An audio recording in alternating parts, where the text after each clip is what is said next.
दोस्तों अस्सलाम वालेकुम। उम्मीद करता हूँ आप सब खैरियत से होंगे। आज हमारे पास उस्मान हमारे साथ बैठे हुए हैं और हम उस्मान से कुछ इनकी बर्ड हॉबी और मज़ीद कौन सी हॉबी इन्होंने अपनी लाइफ में की हुई है उससे रिलेटेड कुछ डिस्कशन करेंगे जो आप सबके लिए बहुत इम्पॉर्टेंट होने वाली है और बहुत अहम होने वाली है नॉलेज के रेफरेंस से।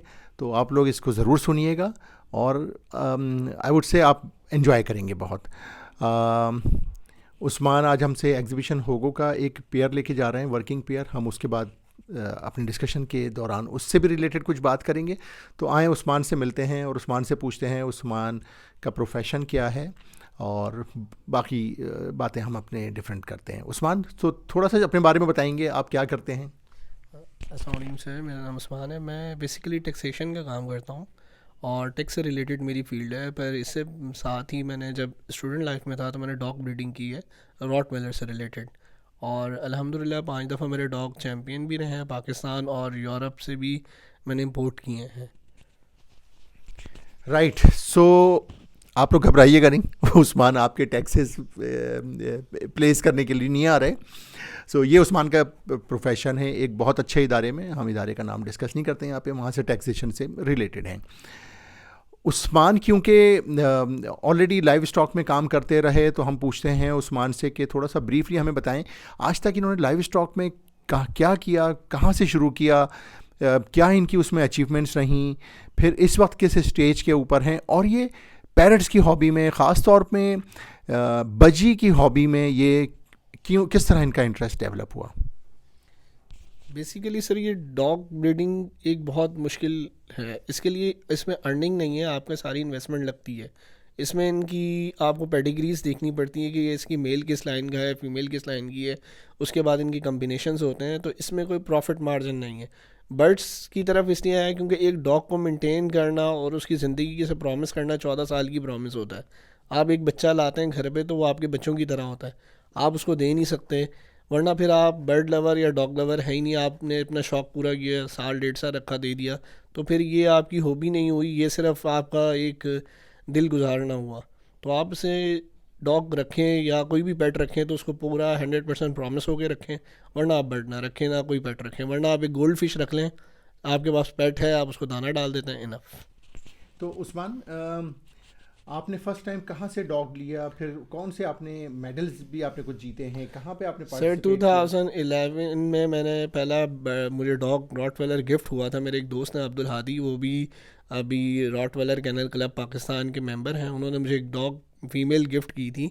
वहाँ से मेरा सफ़र शुरू हुआ। उसके बाद मैंने 2 डॉग इंपोर्ट किए, एक जर्मनी से, एक फ़्रांस से।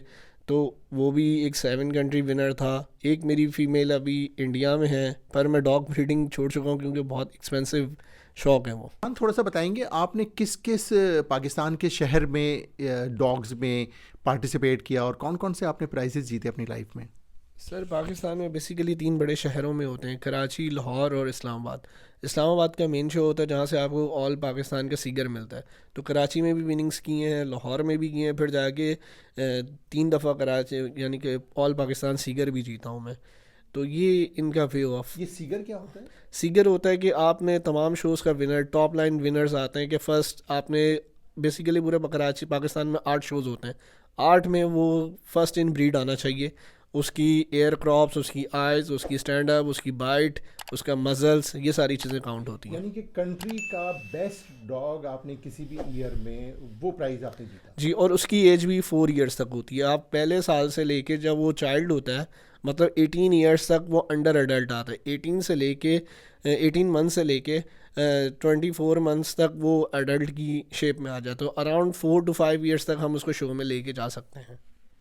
तो अब उस्मान से हम पूछते हैं कि बर्ड्स में इनका इंटरेस्ट किस तरह से डेवलप हुआ और ये हमारे पास किस तरह से आए?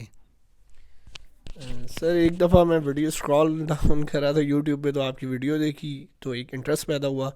और बर्ड्स एक अच्छी चीज़ है, एक छोटी सी कंपेटिबल प्लेस में चीज़ आ जाती है और इसमें भी वर्किंग करनी चाहिए। इसमें भी पेडिग्री और नॉन पेडिग्री का चक्कर है, इसकी भी कलर कम्बिनेशंस हैं, इसके भी रिंग्स हैं। ये भी एक पूरी साइंस है, समझनी चाहिए और इंटरेस्टिंग गेम है। गेम समझ के करें, पैसा कमाने की नीयत से ना करें। बिल्कुल उस्मान, ये आपने आखिरी जो मैसेज दिया है ना, ये बहुत इंपॉर्टेंट है। तो उस्मान, अगर आप काइंडली थोड़ा सा ये बताइए कि हमने जो अभी इस वीडियो से पहले डिस्कशन कर रहे थे, आप क्या समझते हैं, आपने डॉग्स में बहुत हाई लेवल का काम किया पेडिग्री डॉग्स के ऊपर, और आपने बड़े टॉप टाइटल्स भी पाकिस्तान में जीते, इवन आपने इंडिया तक भी अपना डॉग सेल किया, और वो इंडिया के किसी टॉप ब्रीडर के पास। गरीवाल कैनल से बास है, और वो अंकल अराउंड 79 ईयर्स ओल्ड हैं, पंजाब अमृतसर में उनका कैनल है, वहाँ तक मेरा गया हुआ डॉग। वहाँ तक इनका डॉग गया हुआ है। बड़ी बात है पाकिस्तान से कोई लाइव स्टॉक इंडिया में जाना, और टॉप पेडिग्री का आपका लाइव स्टॉक जाना, और वहाँ के टॉप ब्रीडर के पास होना। तो उस्मान, डॉग्स का जो पूरा ये गेम है पेडिग्री का और शोज़ का, हमारी जो डिस्कशन हो रही थी, आप क्या समझते हैं बर्ड्स में भी ये इसी तरह से है? आपने अभी तक देखा क्या सर होता है? बर्ड्स मेरे लिहाज से ज़्यादा इजी हैं, इसकी मेंटेनेंस है, पर डॉग की तरह आपको पूरा दिन नहीं लगाना पड़ता। एक आप बंदा हायर नहीं करना पड़ता कि जो उसे वॉक कराए, उसकी मेडिसिन्स देखे, उसको डेली प्रॉपर टाइम दे, उसका डेली का आप देखें, एक मीट आज के ज़माने में एक नॉर्मल इंसान अफोर्ड नहीं कर सकता। तो बर्ड्स के लिए ये मसला नहीं है। आप एक डॉग के लिए डेली 3 kg जो मीट है वो अराउंड अबव आपका कोई 2400 का अच्छा वाला है, जो लोकल देने का फ़ायदा है कि आप अपना डॉग बीमार कर रहे हो। उसके बाद उसकी सप्लीमेंट्स हैं, उसके बाद उसकी विटामिन्स हैं, उसके बाद ऑयल्स हैं, शैम्पू है, कॉम्ब है, उसके बाद ब्रशिंग है, ये सारी चीज़ें आती हैं। तो ये बहुत एक्सपेंसिव हो जाता है। इसमें ये चीज़ें नहीं हैं। इसमें आपने सिर्फ चीज़ें सीखनी है और बर्ड्स पे ज़्यादा मेहनत करनी, सेफ्टी पे और फूड पे। तो हम जब भी पेडिग्री लाइव स्टॉक की बात करते हैं तो हमें वहाँ पे ब्रांडेड चीज़ें यूज़ करनी होती हैं।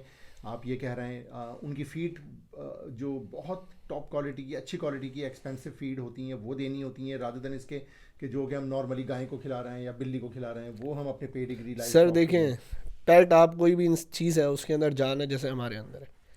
हम अपने लिए जो सोच रहे हैं, आप उनको अपनी औलाद समझ के पालेंगे तो उसमें बरकत भी होगी, और उसको अच्छी चीज़ देंगे तो अच्छा रिजल्ट आएगा। अगर आप मेहनत नहीं करेंगे तो फिर आप, मेरे ख्याल से मैंने आपको कहा गोल्ड फिश पाल लें, वो सबसे आसान और मेंटेनिंग है। 6,000 रुपये का एक्वेरियम आएगा, 2500 रुपये की आपकी 2 फिश आएंगी, दिन में दाना डालें, टाइम पूरा करें, बस बर्ड्स में ना आए, ना किसी और लाइव स्टॉक में जाएं। तो उस्मान, आज आप हमसे कौन सा बर्ड लेके जा रहे हैं? सर ये तो अभी आपसे स्टार्टिंग सीख रहे हैं अच्छा। और आप ही हमें इस चीज़ के बारे में गाइड कर दें। उस्मान ने ये बड़ा सुपर एग्जीबिशन होगोरोमो का कॉक और एक वर्किंग एग्जीबिशन होगोरोमो की वॉयलेट नॉर्मल मार्किंग फीमेल ली है, और मुझे बड़ी खुशी हुई। उस्मान इससे पहले भी लेकर गए थे गोल्डन फेस एग्जीबिशन का पेयर, लेकिन आज जब ये बर्ड लेने के लिए आए तो हमने उस्मान से डिस्कशन की, तो मुझे इनसे डिस्कशन करके बहुत खुशी हुई, क्योंकि इस तरह के लोग हमारी बर्ड हॉबी में कम हैं, जो क्वालिटी कॉन्शियस हों और जो क्वालिटी के ऊपर फोकस करके इस लाइव स्टॉक में काम कर रहे हों, और क्वांटिटी के ऊपर फोकस ना हो, बर्ड्स बेचने के ऊपर इतने फोकस ना हो। डेफिनेटली आपके पास जब क्वालिटी स्पीशीज़ होंगी तो वो 10 की जगह आप एक भी बेचेंगे तो वो आपको अच्छी अर्निंग देके जाएगी, जिस तरह उस्मान ने डॉग्स में भी किया। इस तरह से बड़े अच्छे इन्होंने ये बताते हैं। छोटी सी बात, लोग कहते हैं कि आज हमने पेड़ ख़रीदा है तो हम 4-5 महीने बाद वो ब्रीड करेगा, बेचूंगा, पर जो मैंने पेडिग्री में चीज़ सीखी है, आप उसकी 4 नस्लें रखेंगे तो फिर आप एक चैम्पियन करार देते हैं कि आपके पास 4 रिजल्ट्स हैं। तो मेरी नज़र में जब तक आप 4 पेयर्स अपने पास इकट्ठे ना कर लें कि एक बच्चे ने पेड़ निकाले, फिर वो पेरेंट्स बन के उन्होंने बच्चे ना निकाले, तो फिर आप एक ब्रीडर की लाइन में आते हैं। वरना ब्रीडर नहीं तो वो तो आप फिर पपी मिलर्स और जैसा बर्ड्स मिलर के लिहाज से आप कर सकते हैं। तो इस चीज़ का भी ख्याल करना चाहिए। हमारी उस्मान से बहुत ही नॉलेजेबल डिस्कशन रही। इन्होंने अपनी हॉबी पेडिग्री डॉग्स से स्टार्ट की, जो कि बहुत एक्सपेंसिव थे। पाकिस्तान के तीनों बड़े शहर्स में इन्होंने पार्टिसिपेट किया, मेडल्स जीते, और पाकिस्तान का बेस्ट डॉग का अवार्ड भी इन्होंने जीता। इन्होंने इंडिया में गरीबवाल, आप कह रहे थे नाम है? गरीवाल अमृतसर में होते हैं डॉग लवर, उनको इन्होंने अपना डॉग यहाँ से भिजवाया, और वो अब उनके पास इंडिया में है एज अ चैम्पियन डॉग।